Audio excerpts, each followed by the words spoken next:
Should collegiate athletes be paid? Although collegiate athletes earn scholarship money to play, they are on the verge of being paid an additional salary. Because the general public does not fully understand what is going on with the pay for college athletes, collegiate sports fans should consider doing more research. So just a quick overview of what the slideshow will be presenting today. Side A is pay, then we'll hit side B, which is don't pay, and we'll have points on each side for why and why not, and then we'll try to wrap it all up in the conclusion in the middle last. So first we'll start with side A, which is pay. Our first point is a finished degree in a smarter America. With so many student athletes leaving college early for a chance to play their sport professionally and be paid to do so, paying the athletes in college would help them feel inclined to stay and finish their degree before, quote, jumping ship.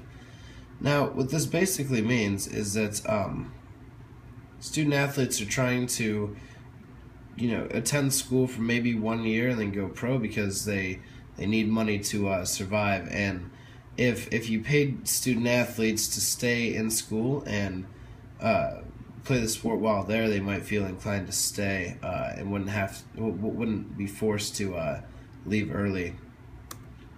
Our second point is they need money to survive. So an extremely common point that pay supporters make is that these students don't have time to balance everything. They don't have time for work, school, sports, and to have a social life.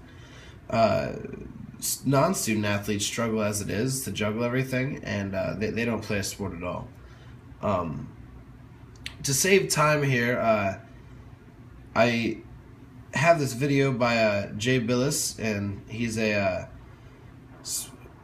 sports analyst for ESPN. Been working there since 1995. But to save a little time, we're not going to play the video. Instead, we're just going to go on to our next point, which is too much money in sports. And what I mean by this is the NCAA made over $11 million during the March Madness tournament in 2014, and student athletes that bring in all these sales don't actually receive any of the money.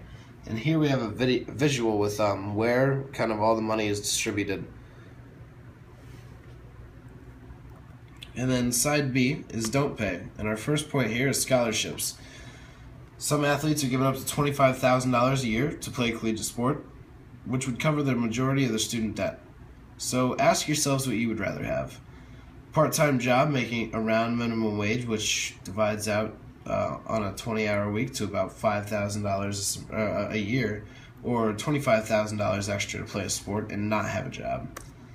Our second point is, what about water polo?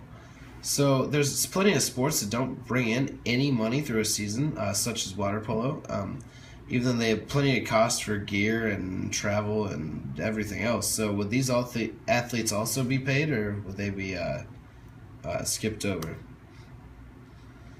And then our third point is food for thought. So the average size of a college lineman going into the draft last year was around 300 pounds. And a common point is that these athletes don't have money to even pay for food. So is a 300-pound man really starving?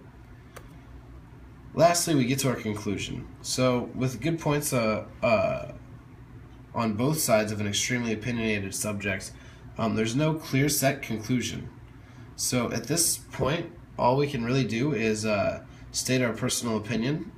So I want you to ask yourselves, should all college athletes be paid an additional salary to play a sport while in school? Thank you.